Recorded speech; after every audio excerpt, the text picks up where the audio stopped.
are now joined by number 5 UFC bantamweight Pedro Munhoz. Our first question goes to Gabriel Gonzalez with Kate Side Press. Hello, Pedro. How are you? Good, man. How are you? I'm doing very well. Thanks for asking. So it's been quite a few twists and turns, to say the least. Can you describe what the experience is like to finally reach fight week for this one? Yeah, man. This definitely has been like a crazy things happening in the worldwide right now, all over the place. So I feel very grateful to have the opportunity to fight during pandemic, and besides that, just to be a part of a main event against another former champ. So has been crazy, but at the same time, it's not. I'm glad you brought that up. You've been in big fights before, Cody Garbrandt, Aljo, but with a guy like Frankie Edgar who held the belt and he's been at the top for a while, would you say this is the biggest one of your career? Yes, it's definitely like one of the biggest fights of my career, but I do believe also that every single fight, it's the biggest fight of my career. For the fights that I have previous, that's the reason that I'll be able to do this fight. I have just been fighting for the last 7 years over, the UFC organization. I just fought the best fighters since my first fight. I got a 1 week notice against, a guy number 3 back then, and Robbie Fawn, Brad Jones, Brian Caraway, like great guys and tough opponents. It's just showed that I go there and I do my job and I leave everything in the octagon. No regrets. With Yoel Romero versus Uriah Hall off the card, now there's just even more attention. A lot of people would say they're all tuning in just to see you two fight. Is there, I guess, more pressure because there's more of a chance to really boost your name if you get a big victory? Is a pressure if I think that way, but what I try to think, it's I do what I love. So for that, I'm very grateful for, especially through pandemic, when we see like the economy worldwide, going very bad, and me here right now do what I love, fighting with a former champ. I think what I think is like a pressure is for people right now at home that lost their job, kids not going to school, and moms or dads, they're doing all that, taking care, you know besides that, pressure is the homeless on the streets, things like that. I think that's a lot of pressure. It is a pressure. Yeah, it is a pressure, but at the end of the day, I'm doing what I love, and if I get hurt or if I don't get hurt, it's part of my job. It's fun. So it's all dependent like the point of view. I understand that. Are you expecting anything different from Frankie at bantamweight compared to what you've seen from him at featherweight? Oh yeah, definitely faster, stronger. Skills wise, he's gonna be sharper. Final question for me. At bantamweight, there's obviously the big three at the top: Peter Yan, Aljo, Marlon Moraes. Who do you see coming out on top after all three of those guys, compete against each other? Wow. Marlon Moraes has been a training partner of mine for the last year and a half. A guy that has a lot of capability there, a lot of skills, very strong. Audio, super, lot of skills as well. Smart fighter. Peter Yan, super tough. It is. And then I do believe I get like a good victory Saturday night, so I throw my it's gonna throw me right there. I'm now number 5. We're talking about the number 1, 2, and 3. So I do believe I will get in that in the mix.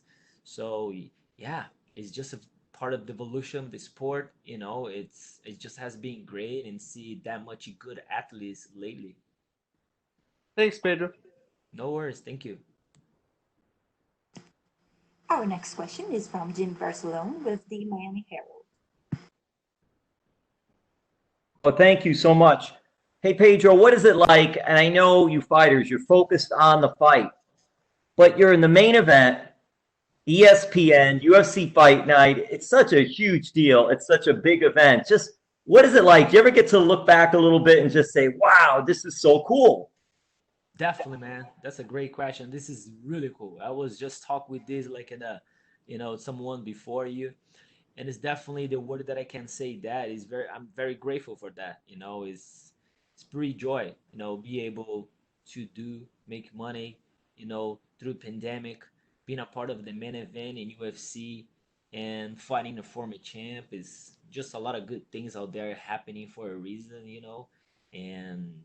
And that's my chance right now, and that's the moment. And that's the reason that I love to do what I do. I do that with a lot of passion, and I feel very grateful. If I'm correct on reading this, your last fight was June in 2019. What does that mean, that time? You're an experienced fighter. Does the experience help you because of that? How do you keep from not getting rusty? Great question. Yeah, has been a little over than a year. Before fighting Aljo, I was fighting guys that was coming to fight. Aljo was the guy that was very smart. He was using his length. He was he was more a strategy in the fight. You know, and in my point of view. So, and also I was able to for the last year to involve also my skills and get better in fighting a guy that sometimes he's not gonna come into my fight. Sometimes he's gonna just do enough to win by points and stuff like that. Sometimes it was not something that I was used to it, but I had like a little over than a year to get better in that sense of if a guy's gonna just winning just by points or things like that. So I could it was a good timing because I was able to get together with all my coaches and see what I did wrong in the fight, what I could do better, and we had all this time. A month later after the fight, I was back in the gym helping my friends getting ready for fights and stuff like that, and also was I took that fight, I took that loss like a learning process, for me to see what I need to get better at. And I do believe that I did my homework, and I do believe that I got a little bit smarter in that sense. And Saturday is a good test, to put it all that in perspective and putting my game style there. And Pedro, you were hit with the COVID. You were supposed to fight earlier, but you got hit with the COVID. Just how bad was it for you during that time? How serious health wise was it? Was it just being in quarantine for a couple of weeks? How did that process go for you, and how serious did you get with that? Yeah, I just see like it's all depend how we see things. I just in that moment I just try to be grateful, to nothing worse could have happened with me and my family. We all got sick. We all, tested positive for COVID. But, luckily and very grateful that, you know, go to hospital and things like that. I have a daughter, small daughter in the house, my wife and things like that. We felt a little bit sick, but it was something that we could have worked through, and we're here today. And just two more real quick. The pandemic, did you train differently because you had experienced COVID? Did you train differently after that with ATT or no? I took like a week, and that week that I took off, I did a lot of tests. I was very grateful to Dan Lambert, the guy that owns American Top Team. He was, really like taking care of me and every single fighter at American Top Team. I was getting tested almost every day, and all the tests was coming back in negative. As soon as I went back to Florida, I think it was at the end of whatever, So it was as soon as I got back to Florida, I did the test that day. I was negative. The day before, I did another test. 2 days later, I got the results. I was negative as well. Did some other blood tests and things like that. And I took a week off so I can recover from driving back Vegas in Florida. Took 40 hours. Drove with my friend Mike Brown, which got tested positive as well. He was with Jorge Masvidal that to fight Usman. We drove back, so yeah, so was able all my tests come back positive, so I could not put it, other people like in risk and things. And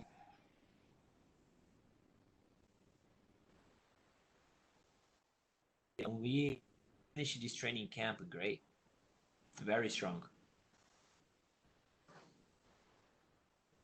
All right, I had a couple more, but you know what? Let someone else ask. Thank you so much, Pedro. All the best fight night on ESPN, UFC. Appreciate it. Thank you. Our next question is from Damon Martin with MMA Fighting. Hey, Pedro, kind of going back to the COVID situation last month, can you kind of walk me through the emotion of, going all the way out to Vegas, you're getting ready to fly to Fight Island, and they tell you test positive for COVID. I talked to Mike Brown. I think I actually talked to him while you guys were in the car, and he said, it's an emotional experience to go through that and know that you're putting other people at risk, all the things that kind of walk through that. Like, can you kind of give me the idea of the emotions you felt during that time? Definitely, man. Definitely. It's a great question. It was definitely like a roller coaster of emotions, getting Vegas, get ready to fight, big fight of my career, and then get the next day a call saying I got tested positive for COVID. I was immediately shocked at the moment. But few minutes later, I starting like understanding more. It's just a bad situation that we are all going through right now, and I just trust the process, and the same day as we were driving, me and Mike Brown driving to Florida, I got a text saying that a message text saying that the fight was going to happen, and Frankie was not fighting nobody in Abu Dhabi. So in that moment, I felt happy again, happy again. So as soon as I came back home, me and my family, we make sure we were good, and luckily that we got sick, but nobody had to go to the hospital, no health issues. I was very grateful for that, very lucky, knowing that a lot of people are suffering a lot through this COVID. I see, we see in the news, which we should not believe as much we do, but anyway, people were getting sick, so for me, it was very grateful for, as soon as I got back to Florida, we got a test every day in the day, and the test came back the next day negative. We like, oh, it's weird. We took another test and negative again. So I even though I took another week off to make sure I was, negative, like the travel itself was a long drive. Imagine Vegas to Florida, it was literally cross country. We drove that, we didn't stop, so it was exhausting. So I took that week to rest, and then 7 days later, I started training again, pick up the intensity little by little, make sure everything was good. And a week later, I got a great news that they pushed that fight a week later to the main event. So it gave me extra motivation to do what I do, and just to show like the best version that I could be myself. Yeah. Obviously, Pedro, you've had a lot of big wins in this division, and you're still in that top five. And Frankie is new coming in, but he obviously is a guy who's been around forever, been a champion, been a contender at featherweight. Like, in a lot of ways, do you feel like this is actually a bigger fight for you than fighting another ranked opponent? No offense to the guys who are ranked, but just because of who Frankie is. Definitely. No, you completely right in that sense, like I said in some of the interviews before, and I told people before, I started watching UFC. The first guys that I watched, it was very early age in my life. It was Royce Gracie, and then later on, UFC was already starting getting big. More fighters, better skill, just the evolution of the sport itself. So Frankie was the guy that used to call my attention, because the skills wise, he was not even a jiu-jitsu guy fighting a boxer guy like back in those days. He was a guy that well-rounded, boxing, wrestling, jiu-jitsu, and all that, footworks and things like that. And right now, I have just the opportunity to be fighting a living legend like that as in a main event. So it's let's say that's one of the biggest fight of my life, But every single fight, it is the biggest fight of my life. Robbie Fong was a guy that was super tough. Fought him in Brazil. Brian Caraway, veteran, well-rounded. Even before UFC, fought guys like Jeff Kern, guys like that. So I just fought, like you said, the beginning, our conversation. I'm very grateful to being exposed such a young age of my life in UFC just to the best fighters, in the division, the best fighters, being able to fight the best fighters in the world. So for me right now is just another challenge. He's just another guy who's really good. But in the end of the day, he has two arms like I do. He has two legs, what I do. And we're gonna see who wants more. And my last question, Pedro, Frankie Edgar means something. I mean, Frankie has lost to so few guys in his career. Beating Frankie really means something. And you look at the division, I think we all hope, or at least we imagine, we're going to see Peter Yan against Aljamain Sterling. I know your teammate Marlon Moraes has got Corey Sandhagen. Where do you feel like a win over Frankie puts you? Because after you're right there, I know you had the battle with Aljo, but do you feel like you're right in that mix where you want to be in terms of that title? Because it feels like right now bantamweight is better than it's ever been. Oh yeah, without a doubt. We have so many good fights right now, right? So my teammate Marlon Moraes fighting Sede Hagen, another tough opponent which lost to Aljo. It just show like how good Aljo is as well. And if you see our fight a year ago was very close. I was able to work some things if I fight Aljo again, it's gonna be a different. I'm not gonna just waiting for him to come bang it out with me. I know he works in a little bit different way. So for me, I had to take that loss to see that it's not about fighting every single time. Sometimes it's about working things different. We're talking about in a sport that it's constantly evolving. And we gotta just be smarter. And I was able to take that loss and take the whole year, seeing what I did and what I could do better. And I do believe like Aljo, if he would fight with a Peter Yan, and depending how that fight goes on a Saturday, I wanna make a big statement, and I wanna be the next for the title shot. Thank you, Pedro. Thank you. Our last question is from Diogo Souza with Tribuna do Paraná. Fala, Pedrão, beleza, cara? Tudo bom? Opa, maravilha, vamos lá, cara.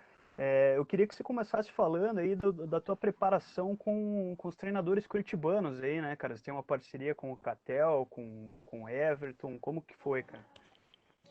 Pô, vou te falar, na verdade, os treinadores curitibanos, né, eles fazem parte, assim, da minha trajetória, da minha evolução durante muitos, muitos anos, né? Eu vim para os Estados Unidos em 2010, comecei a treinar com o Dida primeiro, com o André Dida, né? Legal. Aí logo depois de pouco menos de um ano, o Dida voltou pro Brasil, aí o Rafael Cordeiro tomou a frente da Black House. Comecei a treinar com o Rafael Cordeiro, no qual eu treinei com ele durante 7 anos, peguei a faixa preta, né? Que a galera fala, pô, Muay Thai não tem faixa, mas não é Muay Thai. É o estilo curitibano, você sabe muito bem, é o estilo do shootbox que veio das antigas, entendeu? Eles falam faixa, cordão negro, enfim. Então aí, desde então, eu mudei para American Top Team, comecei a treinar com o Catel, com o Macarrão e com o Everton, minha preparação física, entendeu? Então, assim, a trajetória, assim, na parte da minha vida com pessoas, assim, do Paraná, de Curitiba, assim, a gente está falando coisas desde a minha mudança do Brasil para os Estados Unidos. Pô, legal, cara, show de bola. Pô, pelas tuas redes sociais ali, a gente acompanha que tu é bem próximo aí da tua filha, né? E como que é a tua relação, assim, quando você vai lutar e tal, ela acompanha, como que é, cara? Não, minha filhinha, ela cresceu praticamente no tatame, né? Quando ela nasceu, a minha esposa ainda estava trabalhando naquela época. Ela começou a ir comigo praticamente com os meses, foi crescendo naquele ambiente, entendeu? Hoje em dia ela vai pra academia, ela já começou a fazer jiu-jitsu quando ela tinha 3 anos de idade. Hoje em dia ela estava fazendo a ginástica antes da pandemia, teve que parar, entendeu? Ela luta é uma coisa que faz parte da nossa vida, da minha vida, assim. Pra mim é difícil me desligar disso. Eu tento me desligar para ser um pai, um marido mais presente. é difícil, é uma coisa assim que eu tenho assim muita paixão assim, a luta em si. Então é algo assim que ela tem convívio desde quando ela nasceu, entendeu? A gente assiste sempre lutas e a gente tenta desligar de uma maneira ou outra, mas como eu te disse, é difícil. Então isso, eu não sei se é do ambiente ou se é algo dela ou não, mas ela gosta de ir na academia. Eu tenho o prazer também de levar ela para academia, para ela ter esse envolvimento, esse conhecimento sobre o esporte. Eu apoio ela em outras áreas do esporte também, na ginástica olímpica. Recentemente ela ia começar a capoeira, aí começou a pandemia. Ela chegou a fazer algumas aulas. E eu quero que ela fez futebol também, então assim, de uma maneira ou outra eu tento apresentar para elas assim os esportes. E aí quando ela crescer no esporte em si, entendeu? Saber qual a importância assim da atividade física, da alimentação em si. E aí possa fazer parte da vida dela ou não, como profissão ou como hobby. Show, maravilha, cara. Pra encerrar da minha parte aqui, cara, pô, o pessoal já perguntou aí da luta em si e tal. Eu queria que você falasse, pô, você vai fazer a tua grande luta aí, né? Vai fazer uma luta principal. O que que te motiva, cara, o que que te motivou durante toda a carreira e quem que te inspirou a entrar nesse mundo aí, cara, das artes marciais? Boa pergunta, brother. Essa motivação da luta em si, brother, eu sempre tento fazer essa reflexão e sempre tento me lembrar lá um tempo atrás. O meu pai, ele foi um cara que ele gostou muito de futebol. E como ele gostava de brigar nos jogos, ele sempre soube da importância da briga, da luta, da defesa pessoal em si. A partir disso, eu comecei a gostar muito dos filmes logo no início da minha vida do Jean-Claude Van Damme. Eu ficava fissurado nos filmes dele, naquele Kickboxer, que o irmão dele luta com Tom Poe, ele vai pra Tailândia. É um dos melhores filmes pra mim até hoje em dia. Até mesmo o Bloodsport, né, que no Brasil chama Dragão Branco. Era um filme que me fissurava também. Ele viajava assim no mundo inteiro, fazia parte do comitê. E logo nessa idade, com 4 5 anos, eu pedi pro meu pai que eu queria fazer kickboxing. No Brasil, o kickboxing era mais nos Estados Unidos. No Brasil era o karatê nessa época e o judô. Então eu fiz bastante karatê na minha infância. Sempre gostei, parava, recomeçava. Então, assim, a arte marcial, o esporte de combate sempre esteve envolvido na minha vida desde os meus princípios, entendeu? E aí, com 13, 14 anos, foi quando eu me envolvi com o esporte mesmo, que foi o jiu-jitsu, assistindo Royce Gracie no UFC, nos primeiros UFC 1, 2 e 3. Achei o jiu-jitsu muito eficaz, queria treinar jiu-jitsu, encontrei uma academia ah, perto do meu bairro, onde eu morava. Meu pai me matriculou, coisa de 6 meses já estava competindo e assim entrei assim admiração e paixão muito grande pelo esporte. Eu queria fazer isso por vida. Meu pai falava: não, mas você não consegue, você não vai conseguir fazer dinheiro com isso. Daí você não tem como, não sei o que lá. Você tem que estudar, você tem que. No qual eu fiz educação física, mas eu sempre soube que eu poderia viver da arte marcial, da luta em si. Entendeu? Então essa motivação assim sempre teve em mim e eu nunca pensei no esporte como uma maneira de ganhar dinheiro. Eu sempre teve a paixão primeiro, entendeu? Eu sempre coloquei a paixão em primeiro lugar e nisso eu sempre quis melhorar. E é logo no princípio, quando eu comecei a fazer jiu-jitsu, por volta dos meus 16, 17 anos, eu quis fazer o boxing para melhorar o meu cardio no jiu-jitsu e eu comecei a gostar de um boxe de uma maneira que eu competi boxe, fiz algumas lutas durante esse período. E aí o jiu-jitsu começou a ficar um pouco banal para mim, devido às pessoas querer ganhar por vantagem, usar aquela guarda 50-50. Você acompanha jiu-jitsu ou não? Sim, sim, aham. Então começou a ficar um esporte um pouco banal. Aí eu queria algo que poderia emoção. Aí eu comecei a participar mais de torneios sem kimono do que de kimono, no qual eu poderia usar mais as minhas qualidades de explosão, força, resistência. Comecei a treinar o wrestling no Brasil, tinha alguns cubanos que estavam lá. Tive a oportunidade de treinar o wrestling, então assim, e nesse período eu quis pegar minha faixa preta, quis ser campeão mundial de jiu-jitsu, no qual não fui campeão mundial de jiu-jitsu, Mas eu já, com meus 16 e 17 anos, já vim aprimorando já a parte em pé. Então, para mim, foi uma adaptação muito fácil, porque eu fiz o karatê um pouco na parte da minha infância. Então, a luta em si em pé, ela veio com uma adaptação fácil, entendeu? Então, hoje em dia, quando a galera fala, pô, você é um cara que veio do jiu-jitsu, entre aspas, entendeu? Eu comecei no jiu-jitsu, mas eu coloquei muita ênfase na luta em pé em si. Isso que no qual eu acredito que me ajudou chegar onde eu cheguei hoje e ser um lutador completo. Show de bola, cara. Muito obrigado e boa sorte aí no sabadão. Tamo junto. Obrigado. That's all the time we have for you today, Pedro. Thank you. Sure. Thank you.